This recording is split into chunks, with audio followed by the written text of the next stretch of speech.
বিষণ্ণ বিষাদময় একটা দিন পার করছে বাংলাদেশ। অনেকগুলো ফুল অকালে ঝরে গেল। ফুলের মতো শিশুদের মৃতদেহ ছড়িয়ে আছে। প্রাণ ইউনিট জুড়ে বীভৎস আর্তনাদ। প্রিয় স্বদেশ, বাংলাদেশে রাজধানীতে এমন শোকাবহ দৃশ্য শুধু 55,000 বর্গমাইল জুড়ে নয়, শোকের আবহ ছড়িয়েছে বিশ্বের প্রতিটি প্রান্তে বাস করা বাংলাদেশের হৃদয়ে। ঢাকার উত্তরায় মাইলস্টোন স্কুল অ্যান্ড কলেজ প্রাঙ্গণে বিমান বাহিনীর একটি প্রশিক্ষণ বিমান বিধ্বস্ত হয়ে অন্তত 22 জন নিহত এবং প্রায় 150 জন আহত হয়েছেন। নিহতদের মধ্যে 17 জনই শিশু। বিমানটির পাইলটও মারা গেছেন। নিহতদের মধ্যে 7 জনের মরদেহ শনাক্ত করা যায়নি। তাদের পরিচয় শনাক্ত করতে ডিএনএ পরীক্ষা করা হবে বলে জানিয়েছে সরকার। বিমান বিধ্বস্ত হওয়ার ঘটনায় মঙ্গলবার রাষ্ট্রীয় শোক ঘোষণা করেছে সরকার। এদিন দেশের সব সরকারি, আধা সরকারি, স্বায়ত্তশাসিত প্রতিষ্ঠান ও শিক্ষা প্রতিষ্ঠানে জাতীয় পতাকা অর্ধনির্মিত থাকবে। আহতদের মধ্যে বর্তমানে 88 জন হাসপাতালে ভর্তি রয়েছেন বলে জানিয়েছেন চিকিৎসকরা। তাদের মধ্যে 25 জনের অবস্থা আশঙ্কাজনক। স্কুলের শিক্ষার্থীদের মধ্যে এখনো অনেকের খোঁজ পায়নি পরিবার। সন্তানের ছবি হাতে হাসপাতাল থেকে হাসপাতালে ছুটছেন স্বজনরা। আমরা টিভিএন 24 নিউজ নেটওয়ার্কের পক্ষ থেকেও এই ঘটনায় গভীর শোক প্রকাশ করছি। কেন এই দুর্ঘটনা? এড়ানোর কোনো উপায় কি ছিল? ভবিষ্যতে কি এমন পদক্ষেপ গ্রহণ করা যেতে পারে যাতে এমন অনাকাঙ্ক্ষিত বিষয় এড়িয়ে যাওয়া সম্ভব? তা নিয়ে আলোচনা করব টিভিএন 24 নিউজ নেটওয়ার্কের নিয়মিত আয়োজন আওয়ার ডেমোক্রেসি অনুষ্ঠানে। আপনাদের সবাইকে স্বাগত জানাচ্ছি। আমি ইহসান জুয়েল এবং আলোচনার জন্য আমরা আমন্ত্রণ জানিয়েছি বর্ষিয়ান সাংবাদিক ও রাজনৈতিক বিশ্লেষক সৈয়দ মাহমুদুল্লাহ এবং বাংলাদেশ ল সোসাইটি ইউএস এর জেনারেল সেক্রেটারি অ্যাডভোকেট আব্দুর রশিদকে। আপনাদের দুজনকেই স্বাগত জানাচ্ছি। সাধারণত এ ধরনের বিষয়গুলো আমরা চাই না আমাদের আলোচনার বিষয়বস্তু হোক। আমরা চাই না এই ধরনের কোনো ঘটনা ঘটুক যেটি নিয়ে বিষাদ মনে আমাদেরকে আলোচনা করতে হবে। সৈয়দ মাহমুদুল্লাহ, আপনার কাছে শুরুতে যে বিষয়টি জানতে চাই, এটি কি নিছকই একটি দুর্ঘটনা নাকি এটি এড়ানোর কোনো উপায় ছিল, কিংবা এটি আসলে কি মনে করবেন আপনি এই ঘটনাটিকে? আপনাকে ধন্যবাদ। প্রথমে আমি এই যে ভয়ঙ্কর দুর্ঘটনা ঘটলো মনমন্ত্রীর বিভিন্ন জায়গাতে, যারা নিহত হয়েছেন এবং যারা আহত হয়েছে সকলের জন্য আমি গভীর শোক প্রকাশ করছি এবং আহত নিহত সকলের পরিবারের সঙ্গে সহমর্মিতা প্রকাশ করছি। এটা ভয়ঙ্কর ঘটনা। যে কোনো দেশে এই ধরনের ঘটনা সারা জাতিকে মর্মাহত করে। যেটা আপনি প্রথম উল্লেখ করছেন, বাংলাদেশের 1 কোটির বেশি বাসিন্দা নাগরিক বিদেশে থাকেন, তারা সবাই মর্মাহত। তো আপনি বলছেন এটা এড়ানো যেত কিনা। দেখুন, এটা একটা কথা, এটার একটা দিক লোকের বলছে যে এয়ারপোর্টের একদম কাছে উত্তরা। তো আমাদের দেশে উত্তরা, নিকুঞ্জ, এই সমস্ত এলাকায় বহু বছর আগে একটা লিমিট ছিল, সম্ভবত 2 তলার বেশি ঘর করা যাবে না, অনেক আগে। তার পরবর্তীতে মানে বিভিন্ন সময় ব্যক্তিগুলো ওই পরিমাপগুলো কাটিয়ে তাদেরকে 6 তলা 7 তলা ঘর করতে দেওয়া হয়েছে। এমনকি সেখানে আমি তো দেখেছি নিকুঞ্জ রাস্তার সামনে একটা মানে 5 স্টার হোটেল হয়েছে, সেটা সম্ভবত 20-25 তলা এটা পারমিশন দিয়েছে। ফলে এটা একটা ট্র্যাজিক মানে ব্যাপার। এখানে যেটা হয়েছে, এটা কোনো উঁচু বিল্ডিং এর সাথে ধাক্কা লেগে হয়নি, কিন্তু ওইটাও আর একটা ভবিষ্যতের জন্য এটা খেয়াল রাখতে হবে যে উঁচু বিল্ডিং যেখানে করা হয়েছে। এই একটা। 2 নম্বর হচ্ছে বাংলাদেশের মানে ঢাকার মূল এয়ারপোর্ট ওখান থেকে সরিয়ে নেওয়া হয়েছে, কিন্তু এখানে আপনার এয়ারফোর্সের বিমান ঘাঁটিটা, বাংলাদেশ বিমানের ঘাঁটিটা ওখানে একবারে সেখানে তেজগাঁয়, আগের রাজধানী, আগের এয়ারপোর্ট যেটা ছিল। তো সেখান থেকে লোকাল কিছু কিছু ফ্লাইট চলে, আর এটা এয়ারফোর্সের ঘাঁটি। তো এখন এয়ারফোর্সের ঘাঁটিতে এয়ারফোর্সের বৈমানিক, নিঃসন্দেহে তার মৃত্যুতে আমি শোক প্রকাশ করছি। নিঃসন্দেহে তিনি ইচ্ছা করে তো এই দুর্ঘটনা ঘটাননি, দুর্ঘটনা ঘটেছে। দুর্ঘটনা কিছুদিন আগে ভারতে এয়ার ইন্ডিয়ার ঘটছে, যুক্তরাষ্ট্রের মানে অন্যান্য দেশে সবসময় ঘটে। দুর্ঘটনা এড়ানো নিয়ে কথা বলা উচিত, কেন এটা হলো সেটা বলা উচিত। তো এই বিমানটি মানে উড্ডয়ন সক্ষম ছিল কিনা, বাংলাদেশের বিমান বাহিনীর যথাযথ রক্ষণাবেক্ষণের ব্যবস্থা ছিল কিনা, এগুলো দেখা উচিত। আরেকটা হচ্ছে বৈমানিক, এই আজকে মাত্র প্রথম এই যে দিনটা গেল, প্রথম উনি একা মানে ট্রেনিং ফ্লাইটে গিয়েছিলেন, এর আগে তার সাথে নিশ্চয়ই ট্রেনার আরেকজন থাকতেন। তো এই যে উনি গেলেন, তার এই যাওয়ার মতো, একা তাকে দেওয়ার মতো যারা পারমিশন দিয়েছেন সেই পরিমাণ দক্ষতা তিনি অর্জন করেছিলেন কিনা, এক। 2 নম্বর হচ্ছে যান্ত্রিক ত্রুটির কথা বলা হচ্ছে, সম্ভবত উড্ডয়নের 12 মিনিটের মাথায় এটা ধসে পড়লো। তো তাহলে ওই ত্রুটিগুলো ঠিক মতো দেখা হয়েছে না, অনেকগুলো প্রশ্ন এখানে আছে। এগুলো কিভাবে এড়ানো যায়? এবং আমি আরেকটা কথা, আন্তর্জাতিক বিমান পরিবহন সংস্থা একটা আছে, বাংলাদেশের এই ধরনের দুর্ঘটনা মানে তো অনুসন্ধান করা, কারণ অনুসন্ধান করা টেকনোলজি নিশ্চয়ই আছে, কিন্তু তার চেয়ে আরো বেশি সক্ষমতা আছে আন্তর্জাতিক সংস্থা। আমি আশা করব তাদেরকেও এই তদন্তের সাথে, পরীক্ষার সাথে সবকিছু মানে ইনভলভ করা উচিত, তাতে অনেক তথ্য বেরিয়ে আসতে পারে ভবিষ্যতের জন্য। আপনি যেটা বললেন, আমাদের দেশ মানে যাতে এটা, এই ধরনের ঘটনা যদি কোনো ভুল হয়ে থাকে সেটা এড়ানো যায়, এবং অন্যান্য কি কি ব্যবস্থা নিলে এই ধরনের ঘটনা ঘটবে না, এবং এয়ারপোর্ট বিমান ঘাঁটিটাকে ওখান থেকে সরিয়ে দেওয়া উচিত কিনা সেটাও বিবেচনা করা উচিত, এবং বৈজ্ঞানিকের সক্ষমতা সবকিছু, সব দিক বিবেচনা করা, পরীক্ষা তদন্ত করা উচিত। অ্যাডভোকেট আব্দুর রশিদ, আপনার কাছে যেটি জানতে চাই সেটি হলো যে এই ধরনের প্রশিক্ষণ, বিমান বিধ্বস্ত হওয়ার ঘটনা বাংলাদেশে নতুন কিছু নয়। আজকে হয়তো এটি একটি স্কুলের উপর পড়েছে বলে এতগুলো প্রাণহানি ঘটেছে। এর আগে বিমানবন্দরগুলোতে কিংবা যে প্রশিক্ষণের জায়গাগুলোতে সেখানে বিধ্বস্ত হয়ে বেশ কয়েকজন পাইলটও কিন্তু প্রাণ হারিয়েছিলেন। কিন্তু এবার যেটি হয়েছে, অনেকেই আঙুল তুলছেন চীনের বিমান ব্যবহার করা হয়েছে, যুদ্ধ বিমান যেটি বিধ্বস্ত হয়েছে, এবং একই সাথে এটি 10 বছর, যারা বিশেষ করে সামরিক বিশেষজ্ঞ তারা বলছেন এই ধরনের বিমানগুলো 10 বছরের বেশি ব্যবহার করা উচিত নয়, এবং এটিতে ত্রুটির কথা যেটি আলোচনায় উঠে আসছে সেটি পর্যাপ্তভাবে পরীক্ষা করে আসলে উড্ডয়নের অনুমতি দেওয়া দরকার ছিল। অর্থাৎ কারিগরি জায়গা থেকে, টেকনিক্যাল জায়গা থেকে কোনো গাফিলতি আপনি দেখছেন কিনা? ধন্যবাদ। প্রথমত আমি আসলে নিজেও মাহমুদুল ভাইয়ের মতো সংসপ্ত পরিবারকে আমার সমবেদনা জানাই। এরকম ঘটনা সত্যি নজিরবিহীন, বিশেষ করে স্কুলে যখন এরকম ঘটনা ঘটে যেখানে আমাদের কোমলমতি শিশুরা যায়, আমরা প্রত্যেকেই যারা বিশেষ করে বাবা মা, আমরা নিজেদের সন্তানদের চেহারা সেখানে দেখতে পাই, এবং এক ঝলসানো যে বাচ্চাদের কিছু ভিডিও ফুটেজ যেটা সোশ্যাল মিডিয়া এসছে, আমরা সবাই সেটা দেখেছি। দেখে আমি আজকে সকালে ঘুম থেকে ওঠার পরে এই দৃশ্য দেখার পর আমি নিজে এখনো পর্যন্ত খানিকটা সিক বোধ করতেছি যে আসলে এটা কেন হলো, আল্লাহ তুমি এটা কেন করালা বাংলাদেশের জন্য।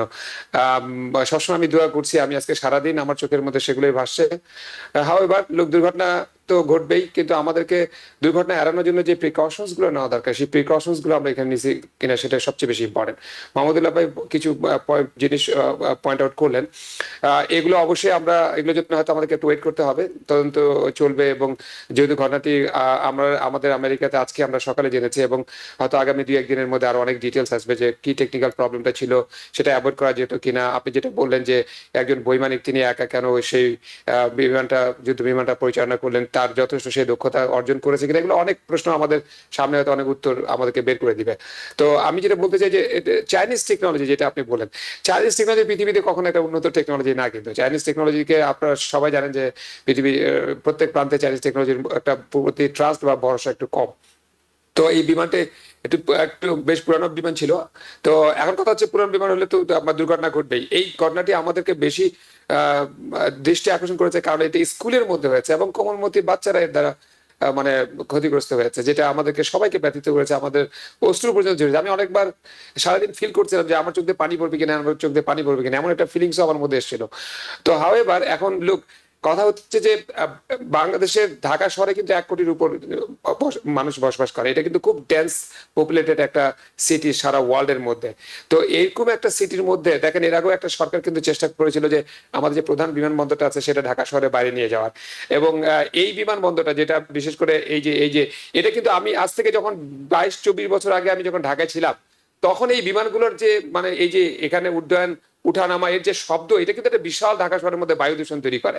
পৃথিবীতে খুব উন্নত ভালো শহরগুলোতে দেখবেন না কখনো যে বিমান বন্দর বা এরকম মানে বিমান ঘাঁটি শহরের কেন্দ্রস্থলে থাকে।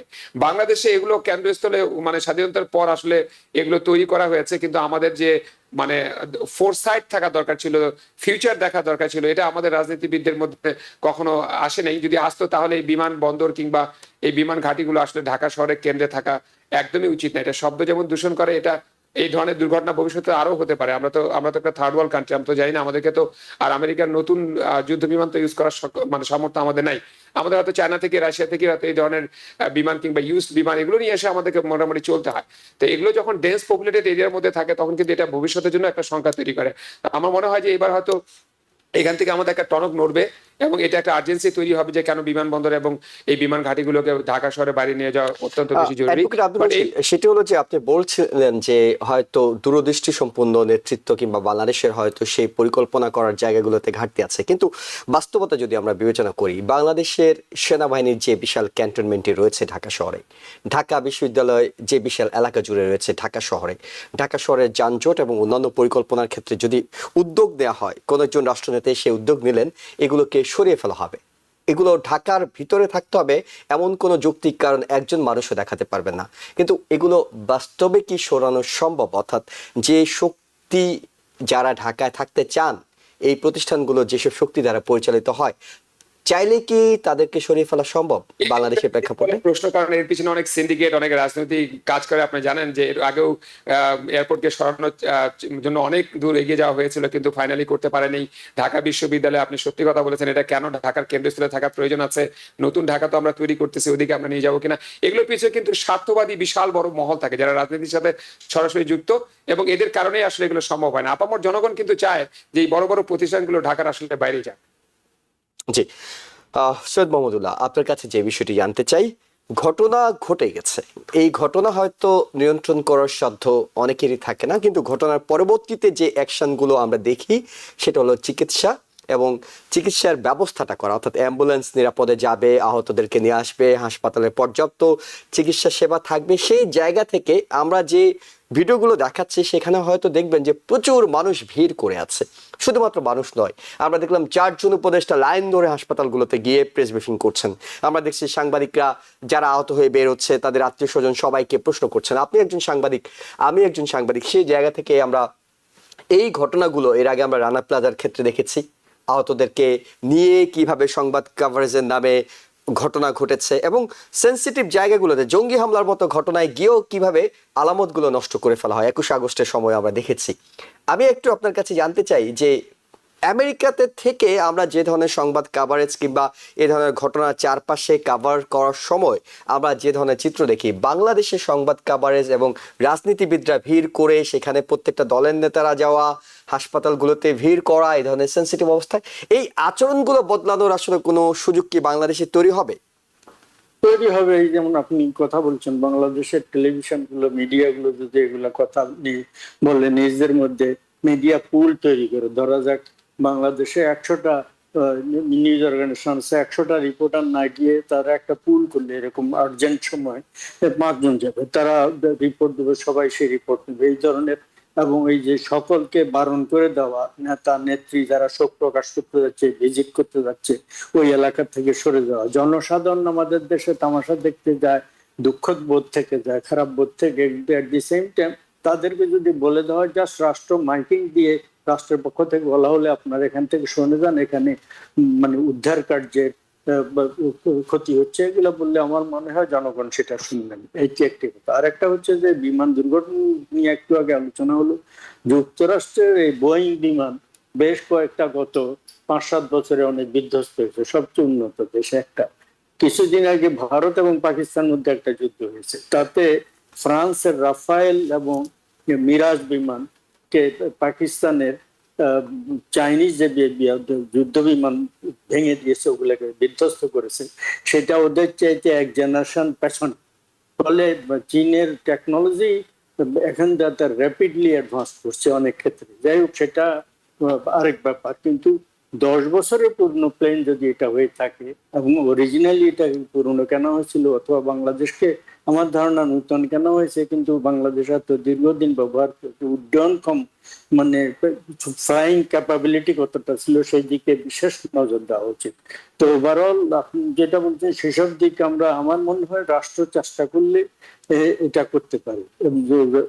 মানে সবকিছু এই ভিড় ভাট্টা থেকে পরিস্থিতিকে রক্ষা করা। আর একটা হচ্ছে চিকিৎসার ক্ষেত্রে আমার মনে হয়, যদ্দূর আমি দেখলাম চিকিৎসার ক্ষেত্রে সেখানেও একটু হেফাজত অবস্থা আছে, কাকে কখন কোথায় নিয়ে যাচ্ছে সবাইকে একসাথে নেওয়াও সম্ভব না। বার্ন সেন্টার মাত্র একটা একটা জায়গায়, সেখানে যারা অত্যন্ত বেশিরভাগে যাদের শরীর বিভিন্ন মানে ঝলসে গেছে, বার্ন হয়েছে, তাদেরকে সেই বার্ন ইউনিটে নিয়ে যাওয়া হচ্ছে। অন্যান্য হসপিটাল গুলোতে হয়তো কিছু তাদেরকে মানে আরাম দেওয়ার চেষ্টা করা হতে পারে, কিন্তু বার্ন ট্রিটমেন্টের ব্যবস্থা বলতে গেলে অন্য কোথাও নেই। সম্ভবত মিলিটারি হসপিটালে ঢাকায় আছে, আর জাতীয় বার্ন ইনস্টিটিউট আছে। তো সেই দিকটা খেয়াল রাখা উচিত যে এই সক্ষমতা গুলো, এত একটা বড় বিরাট শহর, 1 কোটির বেশি লোক এখানে এটা হতে পারে। আর এই কথা বলার সাথে আমি বাংলাদেশে যে ভূমিকম্প হয়, ভূমিকম্প প্রবণ একটা এলাকা, তো সেটা মানে কোনোদিন যদি বাংলাদেশে ভূমিকম্প হয় এবং এই রাজধানীতে হয়, তাহলে অনেকগুলো রাস্তা একসাথে দুটো গাড়ি যেতে পারে না, দুটো বেবি ট্যাক্সি যেতে পারে না একসাথে পাশাপাশি, এরকম একটা অবস্থা। মানে দোকানপাট ইত্যাদি ছাড়া একেবারেই নেই, একেবারেই সংকীর্ণ। এগুলোর দিকে নজর দেওয়া উচিত। ভয়ঙ্কর একটা অবস্থা। যদি কোনোদিন বাংলাদেশে ভূমিকম্প হয়, মানে স্রেফ লোক এমনিতেই ভবন ধসে ধসে মরে যাবে। এইবারের এই দুর্ঘটনা থেকে সব বিষয় যদি আলোচনা আসে, সেটা আমার মনে হয় অত্যন্ত মানে অত্যন্ত গুরুত্বপূর্ণ এই জিনিসগুলো নিয়ে কথাবার্তা বলা। অর্থাৎ ঘটনা ঘটবে এবং সেখান থেকে শিক্ষা নিতে হবে, পূর্ব প্রস্তুতি গ্রহণ করতে হবে, যেটি বাংলাদেশে খুব কম দেখা যায়। আমরা রানা প্লাজার পরবর্তীতে গার্মেন্টস সেক্টরে দেখেছি, সেটি হয়েছিল আন্তর্জাতিক চাপের প্রেক্ষিতে, যখন অর্ডারগুলো ক্যান্সেল করা হচ্ছিল, যে কর্মপরিবেশ উন্নত না করা হলে বায়াররা অর্ডার দিচ্ছিলেন না, তখনই গিয়ে চাপের মধ্যে পড়ে সেটি করেছে। কিন্তু এছাড়া বাংলাদেশে যে ঘটনাগুলো ঘটেছে, আমরা অসংখ্য লঞ্চ ডুবতে পিনাক থেকে শুরু করে সেসব ঘটনা আমরা জানি। একই সাথে সড়ক দুর্ঘটনা তো নিত্য নৈমিত্তিক একটি ব্যাপার, সেখানে বিমানের একটি দুর্ঘটনা হয়েছে। আমরা এটি আশা করতে পারি যে বিমান বাহিনীর তদন্ত কমিটি কিংবা বিমান বাহিনীর হলেও সেই তদন্ত কমিটিটা প্রকাশ করা হবে যে কেন আসলে এই ধরনের ঘটনা ঘটলো। অন্তত যেটি প্রফেসর ডক্টর মোহাম্মদ ইউনূস বলছিলেন যে আমি অভিভাবকদের কি জবাব দেব, সেই ভিডিওটা আমরা একটু দেখে নিয়ে পরবর্তী আলোচনায় ফিরতে চাই। বলার কোনো ভাষা নেই, কিভাবে শুরু করব সেটা বুঝতে পারছি না। আমরা কেউ কল্পনা করি না, কারো ধারণার মধ্যে ছিল না, কিন্তু এই অবিশ্বাস্য জিনিস আমাদেরকে হঠাৎ করে গ্রহণ করতে হয়েছে। প্রশিক্ষণ বিমান বিধ্বস্ত হয়ে এই কচি শিশুদের উপরে ঝাঁপিয়ে পড়ল, আগুনে পুড়ে মরল। মা বাপদের আমরা কি জবাব দেব? কি বলবো তাদেরকে? আমরা নিজেদেরকে তো জবাব দিতে পারছি না। আমরা বাবা মা আত্মীয় স্বজন সবার কাছে আমাদের সহানুভূতি জানাচ্ছি। বাংলাদেশের যত সন্তান আছে সবাই আপনাদের সন্তান। আমরা নিজেদের মনকে সান্ত্বনা দেওয়ার চেষ্টা করুন। আমরা সবাই নিজেদের মনে সান্ত্বনা দিচ্ছি, কিন্তু আপনাদের সান্ত্বনা বিরাট ব্যাপার।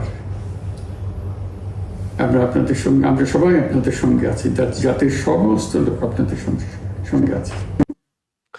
কথা বলছিলেন বাংলাদেশের প্রধান উপদেষ্টা প্রফেসর ডক্টর মোহাম্মদ ইউনূস। তিনি বারবার যে প্রশ্নটি করছিলেন কি জবাব দেব, আসলে জবাবটা তখনই দেওয়া হবে যদি পরবর্তীতে আরেকটা দুর্ঘটনা রোধ করার জন্য প্রয়োজনীয় পদক্ষেপগুলো গ্রহণ করা হয়। অ্যাডভোকেট আব্দুর রশিদ, একটু আপনার কাছে প্রসঙ্গ পাল্টে যেতে চাই, বাংলাদেশের প্রসঙ্গ, তবে যে এটিও ইচ্ছাকৃত কিংবা অনিচ্ছাকৃত কিনা সেটি হলো যে বাংলাদেশের উপর যে 35% ট্যারিফ আরোপ করলো আমেরিকা, এবং এটি প্রায় 2.5 মাস হয়ে গিয়েছে। 2.5 মাস পরে বাংলাদেশ কি কি করেছে সেসব পর্যালোচনা করতে গিয়ে চাঞ্চল্যকর অনেক তথ্য পাওয়া যাচ্ছে যে বাংলাদেশের বিজিএমইএর প্রেসিডেন্ট বলছেন বাংলাদেশ সরকারের বাণিজ্য মন্ত্রণালয়ের যে টিমটি আলোচনার জন্য আমেরিকা এসেছিল সেখানে একজন পোশাক ব্যবসায়ীকেও রাখা হয়নি। অর্থাৎ বাংলাদেশ তো রপ্তানি করেই পোশাক আমেরিকাতে, সেখানে তাদের কোনো প্রতিনিধি ছিল না। তারা এখন লবিস্ট খুঁজতে গিয়ে তারা দেখছেন কোনো লবিস্ট নেই, খালি নেই, সব লবিস্ট অন্য দেশ নিয়ে নিয়েছে। এবং তারা মনে করছেন যে শেষ মুহূর্তে যুক্ত হয়ে তারা এই ব্যর্থতার দায়ভার নেবেন না। অর্থাৎ তারা ধরে নিয়েছেন বাংলাদেশ 35% ট্যারিফ দিয়ে আগামী দিনগুলোতে আমেরিকাতে পণ্য পাঠাতে হবে। এবং তারা জানতো না ইউএসটিআর এর সাথে আলোচনা করবে না ট্রাম্প প্রশাসনের সঙ্গে আলোচনা করবে, যে বাণিজ্য মন্ত্রণালয়ের টিম এসেছিল। আপনার কাছে যেটি জানতে চাই যে এত অনভিজ্ঞতা নিয়ে কিভাবে তারা আরেকটি দেশের সাথে এত বড় একটি গুরুত্বপূর্ণ ইস্যু তারা আলোচনা করতে গেলেন, কিংবা এই ব্যর্থতার দায়টা আসলে কাদের ঘাড়ে চাপে? ধন্যবাদ এই প্রশ্নের জন্য। আসলে আপনি এই মুহূর্তে বাংলাদেশের মানে অনেক কিছু ফরেন পলিসিতে আমরা দেখতে পাচ্ছি, এগুলোর জন্য আসলে আপনি কাকে ব্লেম করবেন? কারণ যে অন্তর্বর্তীকালীন সরকার, এটা তো একটা ক্রান্তিকালীন সরকার। এই সরকার আসলে দায়িত্ব নিয়েছে, তো আমরা তাদেরকে ডেকে এনে দায়িত্বে বসিয়েছি। তাদের আসলে ফরেন পলিসি সম্পর্কে তাদের কি বা অভিজ্ঞতা আছে, এবং অভিজ্ঞতা সঞ্চয় করতে গেলে দীর্ঘ সময় ক্ষমতায় থাকতে হয়। দীর্ঘ সময় ক্ষমতায় থাকার সেই সুযোগটাও তাদের ছিল না। তবে যার ফলে এই যে অনভিজ্ঞতা এবং গাফিলতি, এগুলোর তো বহিঃপ্রকাশ আমরা এখন বুঝতেই পারছি। বাংলাদেশের গার্মেন্টস সেক্টর যেহেতু সবচেয়ে প্রধান বড় সেক্টর, যেখান থেকে সবচেয়ে বেশি রেমিটেন্স দেশের মধ্যে আনা হয়, তো সেখানে একটা প্রতিনিধি দল যখন ওয়াশিংটনে যাবে তখন গার্মেন্টস বিজিএমআই প্রতিনিধি সেখানে থাকবে না, এটা আসলে চিন্তার মধ্যে আসা ঠিক না আমি মনে করি। তো নিয়ে যাওয়া উচিত ছিল, সব সেক্টরের প্রতিনিধি নিয়ে যাওয়া উচিত ছিল। কারণ হচ্ছে যে কথা বলে ওখান থেকে তো বার্গেনিং করতে হবে, একটা বার্গেন ফোর্স তৈরি করে কি কি সুবিধা আদায় করা যায় সেগুলো নিয়ে যদি আমরা কথা বলতে পারতাম। সবচেয়ে বড় কথা হচ্ছে এগুলো বিষয়ে আমরা মিডিয়াতেও তত বেশি নিউজ পাইনি, এবং এগুলো বিষয়ে যে সরকারকে যতখানি খোলাসা বা ট্রান্সপারেন্ট হওয়া উচিত ছিল সেটুকুও কিন্তু আমরা কম দেখেছি, তাই না? তো এখন কথা হচ্ছে এগুলোর জন্য আসলে এখন আমরা কালকে মানে কার দিকে মানে আঙ্গুল তুলবো? এখন এখন কথা হচ্ছে যে এগুলো ওভারঅল একটা আমাদেরই ব্যর্থতা। তবে আমরা মনে করি যে হ্যাঁ, ট্রাম্প প্রশাসনকে চেনার জন্য আসলে দীর্ঘ সময় দরকার। কারণ ট্রাম্প এবং দ্বিতীয় ট্রাম্পের মধ্যে অনেক তফাৎ আছে। দ্বিতীয় ট্রাম্পের সে যেভাবে ট্যারিফ যুদ্ধ আরোপ করেছে, এবং বাংলাদেশের মতো একটা দেশকেও আমরা কখনো চিন্তা করিনি যে 35% বাংলাদেশের মতো দেশকেও সে আরোপ করে দেবে। আমরা তো মনে করছিলাম যে এটা তুলবেন সেটি খুঁজে পাওয়াটাই কঠিন হচ্ছে, কারণ আঙ্গুল তো 10টা, কিন্তু এত পক্ষ ব্যর্থতার দায়ভার নিতে হচ্ছে এতগুলো ইস্যুতে, কোন দিকে কতগুলো আঙ্গুল তুলবেন? আমরা একটা ছোট বিরতি নিতে হচ্ছে, তারপর আবার আলোচনায় ফিরবো। দর্শক আমাদের সঙ্গে থাকুন। আবার স্বাগত ডেমোক্রেসি অনুষ্ঠানে, আপনাদের সাথে আছি আমি সঞ্জুল, আমাদের সাথে আছেন সৈয়দ মাহমুদুল্লাহ এবং অ্যাডভোকেট আব্দুর রশিদ। সৈয়দ মাহমুদুল্লাহ, আমরা অ্যাডভোকেট আব্দুর রশিদের পুরো বক্তব্যটি হয়তো শুনতে পাইনি, সময় খুব একটা পাবো না। আপনার কাছে শুনতে চাই ট্যারিফ ইস্যুতে, ট্যারিফটা শুধুমাত্র বাণিজ্যিক আলোচনা নয়, এটার সঙ্গে ভূ রাজনীতি অনেক কিছু জড়িত বলে আমরা দেখতে পাচ্ছি। এবং যে খবরগুলো পাওয়া যাচ্ছে, বাংলাদেশ নন ডিসক্লোজার যে এগ্রিমেন্টটি আমেরিকা প্রস্তাব দিয়েছে বাংলাদেশকে ট্যারিফ ইস্যুতে, সেখানে চীনের ব্যাপারে বেশ কিছু শর্ত দেওয়া আছে। এবং অনেক পররাষ্ট্র বিশ্লেষকরা মনে করছেন এটি আসলে চীন এবং আমেরিকার এক ধরনের যুদ্ধ, যেখানে বাংলাদেশ মাঝখানে পড়েছে এবং বাংলাদেশকে খুব কৌশলে এই জায়গাটি পার হয়ে আসতে হবে। এটি আসল, এবং সেটার ব্যাপারে প্রথম আলো যে আলোচনা গোলটেবিল বৈঠক, সেখানে বলা হয়েছে এখানে অনেক বিশেষজ্ঞরা ছিলেন। এর আগে পরে এই নিয়ে কথাবার্তা হয়েছে। কয়েকদিন আগেও ডেলিগেশন একজন পক্ষ থেকে বলা হয়েছে নন ডিসক্লোজার, যে আমাদের সাথে একটা যে তোমাদের চুক্তি হবে তার একটা অংশ থেকে বাণিজ্য আলোচনায় নন ডিসক্লোজার মানে প্রকাশ করার যোগ্য নয়, এরকম একটা অংশ থাকার কথা হবে। তাহলে এটা গোপনীয়তা, কারণ গোপনীয়তা হচ্ছে ওটা যুক্তরাষ্ট্র দূর মানে এই সমস্ত বক্তব্য থেকে আমরা যুক্তরাষ্ট্র চাপ দিচ্ছে যে বাংলাদেশ চীনের সাথে সম্পর্ক কমাতে হবে, তাদের সাথে বাণিজ্য কমাতে হবে, ইত্যাদি ইত্যাদি। এবং এই ক্ষেত্রে আমরা কয়েকদিন আগে আমাদের লাফালাফি বাড়াবাড়ি এবং কাণ্ডজ্ঞানহীনতার যে কত বড় একটা পর্যায়ে পৌঁছেছে, আকস্মিকভাবে হাসিনা সরকারের পতনের পরে একবারে পাকিস্তানের সাথে বন্ধুত্ব, প্রেম, ভালোবাসা এমন ভাবে শুরু হয়েছিল। কয়েকদিন আগে চীনের একজন মন্ত্রী এবং বাংলাদেশের ফরেন সেক্রেটারি, পাকিস্তান ফরেন, তিনজন একসাথে এইভাবে হাত তুলে যে আনন্দ প্রকাশ করছে, মানে যেন একটা জোট হয়ে যাচ্ছে, চীনকে দিয়ে আমরা ভারতকে ঘায়াল করবো, ইত্যাদি ইত্যাদি, এই ধরনের একটা মেন্টালিটি। আসল এখানে ঘটনা হচ্ছে যুক্তরাষ্ট্র চীনকে নিয়ে উদ্বিগ্ন এখন না, ওবামা প্রশাসনের শেষ সময় থেকে তারা ওবামার আমলেই প্রশান্ত মহাসাগরীয় অঞ্চলে তাদের বহর বৃদ্ধি করা, সামরিক শক্তি বৃদ্ধি করা, অস্ট্রেলিয়াকে তার সাথে আরো বেশিরভাগ সংশ্লিষ্টকার এগুলো চলে আসছে। আমরা দেখছি যুক্তরাষ্ট্র দেখছে যে মানে যে চায়না ইজ ব্রেদিং ডাউন দেয়ার নেক, একবার তাদের ঘাড়ের কাছে চলে এসছে। একটা দরিদ্র দেশ আকস্মিকভাবে ধনী হয়ে গেছে, পৃথিবীর দ্বিতীয় বৃহত্তম অর্থনীতি পরিণত হয়েছে, দ্বিতীয় বৃহত্তম সামরিক শক্তিতে পরিণত হওয়ার অবস্থা, পারমাণবিক শক্তিটা বাদ দিলে। ফলে এই সমস্ত অবস্থা তাদেরকে পেছনে রাখার জন্য, অন্তত এক জেনারেশন পেছনে রাখার জন্য একেবারে স্পষ্ট অন্ধ লোক না হলে, এই আমাদের একেবারে আন্তর্জাতিক বিশেষজ্ঞ খ্যাতি সম্পন্ন লোকজন এই সমস্ত আমরা মানে লাফালাফি শুরু করেছি, এনারা আছেন। তো এনাদের ব্যক্তিগত সম্পর্ক তো ওয়েস্টে আছে, কোথায় গেল সেগুলো তো আর ইউজ করছেন না কেন? ন্যূনতম কাণ্ড যদি থাকতো তাহলে এইরকম অতিরিক্ত বাড়াবাড়ি করার কি আমাদের ঠিক হয়েছে? একেবারে বাহ্যিক ভাবে দেখানো চীনের সাথে আমরা এরকম করছি। অবশ্যই চীনের সাথে আমাদের স্বার্থ যেটা রক্ষা করতে, জাতীয় স্বার্থ সার্বভৌমত্বের খাতে রক্ষা করতে, আমরা বাড়াবাড়ি যদি দেখাই এবং সেটা হচ্ছে আরেকজনের প্রতি চ্যালেঞ্জ, ফলে এইটার জন্য তারা চাপ দিচ্ছে যে ওইখান থেকে চীনের থেকে সরে আসতে। হাসিনা সরকার আমলেও তারা চাপ দিয়েছিল, তাও তাতে সম্মত হয়নি। তো যাই হোক, এই সরকার আমলে নিশ্চয়ই চাপ অব্যাহত আছে এবং এই সরকারের সাথে অন্যান্য কি সব কাণ্ড কারখানা হচ্ছে সেটা নিয়েও কথা হয়েছে। কয়েকদিন আগে একজন রিটায়ার্ড ব্রিগেডিয়ার জেনারেল বা মেজর জেনারেল, তিনি নিরাপত্তা বিশেষজ্ঞ, তিনি একটা লম্বা আর্টিকেল লিখেছিলেন মিয়ানমারকে এবং ওই অঞ্চলকে কেন্দ্র করে কিভাবে বাংলাদেশ, যুক্তরাষ্ট্র এবং চীনের ক্ষমতার হাড্ডাহাড্ডি লড়াই চলছে। এগুলো আমাদের একবার ন্যূনতম যাদের নলেজ আছে এটার জন্য, আমি তো বিশেষজ্ঞ না, আপনিও বিশেষজ্ঞ, আমরা যার সাংবাদিক, উনি একজন আইনজীবী, তো আমরা তো এটা বিশেষজ্ঞ না। এই আমাদের দেশে সর্বক্ষেত্রে ফরেন অফিসে বলেন সর্বত্র বিশেষজ্ঞ আছে, যারা নেতৃত্বের আসনে বসছেন তারা অনেকে নিজেদেরকে বড় বড় বিশেষজ্ঞ ভাবেন।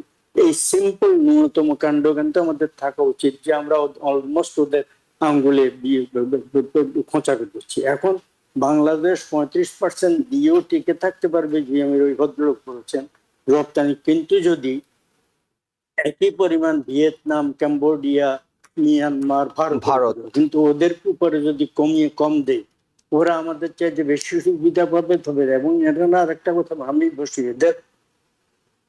ওকে, আমরা একটু আপনার ফেরার অপেক্ষা থাকলাম। অ্যাডভোকেট আব্দুর রশিদ, আপনার কাছে শুনতে চাই, ভারত চীনের এই টানাটানি এটি বিগত সময়ে বাংলাদেশে ছিল। চীন চেয়েছিল বাংলাদেশে কে বেল্ট অ্যান্ড রোড ইনিশিয়েটিভে নিয়ে আসতে। অন্যদিকে যেটি আমেরিকার পক্ষ থেকে চাওয়া হয়েছিল কোয়াড জোটে, অর্থাৎ যেটি 4টি দেশ মিলে যে কোয়াড জোট, সেই কোয়াড জোটে আমেরিকা, জাপান, অস্ট্রেলিয়া, ভারত, সেই জোটে বাংলাদেশকে নেওয়ারও একটি পদক্ষেপ তারা চেয়েছিল আমেরিকার পক্ষ থেকে। কিন্তু বাংলাদেশ সরকার খুব কৌশলের সঙ্গে না চীনের বেল্ট অ্যান্ড রোড ইনিশিয়েটিভ যেটি BRI সেখানে গিয়েছিলেন, না কোয়াডে এসেছিলেন, অর্থাৎ ভারসাম্যপূর্ণ একটি রাজনীতির পথে হাঁটছিলেন। এবং ভারত তো ছিলই, মহাশক্তিধর ভারত ছিল। কিন্তু পরবর্তীতে এখন যেটি দেখা গেছে, বাংলাদেশের পররাষ্ট্রনীতি আসলে কোন দিকে যাচ্ছে সেটি স্পষ্ট করা সম্ভব হচ্ছে না। কোনো সময় আমরা ভারতের সঙ্গে অতি প্রীতি, কোনো সময় অতি ভীতি, সেটি যেমন আমরা দেখছিলাম। অন্যদিকে পরবর্তীতে পট পরিবর্তনের পরে পাকিস্তানের সঙ্গে সম্পর্ক অনেক গভীর করে আনা হয়েছিল এবং চীনের সাথে সম্পর্ক, যেটি সৈয়দ মোহাম্মদুল্লাহ বলছিলেন যে 3 দেশের প্রতিনিধিরা গিয়ে হাত উঁচু করে তারা অনেকটা জোট গঠন করার প্রক্রিয়ায় গিয়েছিলেন, যদিও বাংলাদেশ আপত্তি জানিয়ে সেখান থেকে পরবর্তীতে সরে এসেছে। তাই বাংলাদেশের সঙ্গে চীনের এই সম্পর্ক এটি নিঃসন্দেহে আমেরিকাকে ভাবাচ্ছে বলেই অনেক পররাষ্ট্র বিশ্লেষকরা মনে করছেন এই 35% ট্যারিফ বাংলাদেশের উপরে আরোপ করার হুমকি দেওয়া হচ্ছে। কিন্তু বাংলাদেশ এখনো সময় আছে, অর্থাৎ প্রেসিডেন্ট ডোনাল্ড ট্রাম্প 1 আগস্ট পর্যন্ত এই ট্যারিফ স্থগিত রেখেছেন। এর মধ্যে যদি তৃতীয় পর্যায়ে, এর আগে 2টি আলোচনা হয়েছে, তৃতীয় পর্যায়ে আলোচনায় এসে বাংলাদেশ আমেরিকার সঙ্গে সেই সম্পর্ক কিংবা আস্থা তৈরি করতে পারে, তবে হয়তো একটা সম্ভাবনা থেকে যাচ্ছে কোনো না কোনোভাবে বাংলাদেশে এই ট্যারিফটি কমিয়ে আনা। যেটি আগে 17%-এর কাছাকাছি ছিল, সেটি এখন 35% চলে এসেছে। এর পাশাপাশি আমরা আরও একটি বিষয় আলোচনায় রাখতে চাই, সেটি হলো যে প্রেসিডেন্ট ডোনাল্ড ট্রাম্প 20 জানুয়ারি দায়িত্ব নেওয়ার পর আজকে 21শে জুলাই 6 মাস পূর্ণ করেছেন। এই 6 মাসে তার নানা নীতি নিয়ে বিশ্লেষণ চলছে। সেই নীতিগুলোতে স্পষ্টত দেশের ডেমোক্রেট এবং রিপাবলিকানরা দ্বিধা বিভক্তি আগে থেকে ছিল, কিন্তু রিপাবলিকানদের মধ্যেই কিছু বিভক্তি তৈরি হচ্ছে বলে অনেকে মনে করছেন। বিশেষ করে প্রেসিডেন্ট ডোনাল্ড ট্রাম্পের বিভিন্ন নীতি এবং সবশেষ অ্যাপস্টেন যে কেলেঙ্কারি সেটি নিয়েও কিন্তু মাগা রিপাবলিকানরা তারা দ্বিধা বিভক্ত, এবং তারা মনে করছেন প্রেসিডেন্ট ডোনাল্ড ট্রাম্প যেই অ্যাপ্রুভাল রেট নিয়ে দায়িত্বে এসেছিলেন, পরবর্তীতে তার এই অবৈধ অভিবাসী ইস্যুটি অনেক বেশি জনপ্রিয়তা পেয়েছিল। যদিও ট্যারিফ থেকে শুরু করে অন্যান্য ইস্যুগুলোতে তার অ্যাপ্রুভাল রেট কম ছিল, কিন্তু এই অভিবাসন ইস্যুটিও সবশেষ যে জরিপটি CNN, CBS এবং অন্যরা করেছে সেইখানে কিন্তু তার অ্যাপ্রুভাল রেটটা অনেকটুকু কমে আসছে। আর কমে আসছে বলেই এখন আসলে আলোচনার সুযোগ তৈরি হয়েছে যে 6 মাস পরে যদি তার জনপ্রিয়তার এই অবস্থা হয়, 2026 সালে মিড টার্ম নির্বাচন রয়েছে, সেই মিড টার্ম নির্বাচনের সময়টাতে গিয়ে রিপাবলিকানরা হাউসে, সেনেটে এখন যে সংখ্যাগরিষ্ঠতা আছে সেটি আসলে কতটা ধরে রাখতে পারবে। যদিও নতুন নতুন নানা কৌশল নেওয়া হচ্ছে। আমরা দেখছিলাম যে টেক্সাসের হাউসের যে কংগ্রেসের আসনগুলো রয়েছে সেটির সীমানা পুনর্নির্ধারণের একটি উদ্যোগ নেওয়া হচ্ছে, যার ফলে হয়তো রিপাবলিকানরা হাউসে যদি আসন কমে আসার বিষয় থাকে, এইটি যদি অর্থাৎ নতুন করে যদি সীমানা পুনর্নির্ধারণ করা সম্ভব হয়, তবে সেখানে হয়তো একটা ভারসাম্য তৈরি করার বিষয় আছে। যদি এটি লম্বা সময় অর্থাৎ মিড টার্ম নির্বাচন আরো 1.5 বছর আছে, এই 1.5 বছরের বিষয়গুলো নিয়ে আলোচনা করা হবে। সবশেষে যে সংবাদটি জানিয়ে শেষ করতে চাইছি সেটি হলো ইসরায়েল গাজায় যে হামলা চলছে এটি নতুন কোনো ঘটনা নয়, কিন্তু ত্রাণ নিতে লম্বা লাইনে দাঁড়ানো শিশু এবং বিভিন্ন বয়সী মানুষের উপর যে হামলাটি সবশেষ হয়েছে সেটির ব্যাপারে আজকে 25টি দেশ, ব্রিটেন সহ ফ্রান্স সহ 25টি দেশ সেটি নিন্দা জানিয়েছে। তারা অবিলম্বে এই যুদ্ধটি শেষ করার আহ্বান জানিয়েছে, এবং এটিকে অনেক আন্তর্জাতিক সম্পর্ক বিশ্লেষকরা মনে করছেন ইসরায়েলের উপরে এই যুদ্ধ শেষ করার যে চাপ আছে আন্তর্জাতিক বিশ্ব থেকে সেটি হয়তো আর একটু জোরালো করবে। তবে সবাই তাকিয়ে আছেন প্রেসিডেন্ট ডোনাল্ড ট্রাম্প কিংবা আমেরিকা আসলে এই বিষয়ে কি পদক্ষেপ নেয় এবং আমেরিকা কখন কি বলে, অর্থাৎ ইসরায়েলকে যুদ্ধবিরতি কার্যকর কিংবা যুদ্ধ শেষ করার জন্য কি বার্তা পাঠায়। এইসব বিষয়গুলোই মূলত আজকের রাজনীতিতে আলোচিত বিষয়। দর্শক, আপনাদের সবাইকে ধন্যবাদ জানাচ্ছি আমাদের সঙ্গে এতক্ষণ থাকার জন্য। আমাদের 2 আমন্ত্রিত অতিথিকেও ধন্যবাদ জানাচ্ছি আমাদেরকে সময় দেওয়ার জন্য। সবাই ভালো থাকবেন। আগামী কাল রাত 8টায় আবারও আওয়ার ডেমোক্রেসি অনুষ্ঠান দেখার আমন্ত্রণ জানিয়ে শেষ করছি। ভালো থাকবেন। TBN 24 টেলিভিশন দেখতে আজই কল করুন 7187776556। লগ ইন করুন www.totalcablebd.com। নিউ ইয়র্ক থেকে সম্প্রচারিত TBN 24 টেলিভিশন বিশ্বজুড়ে বাঙালির কণ্ঠস্বর।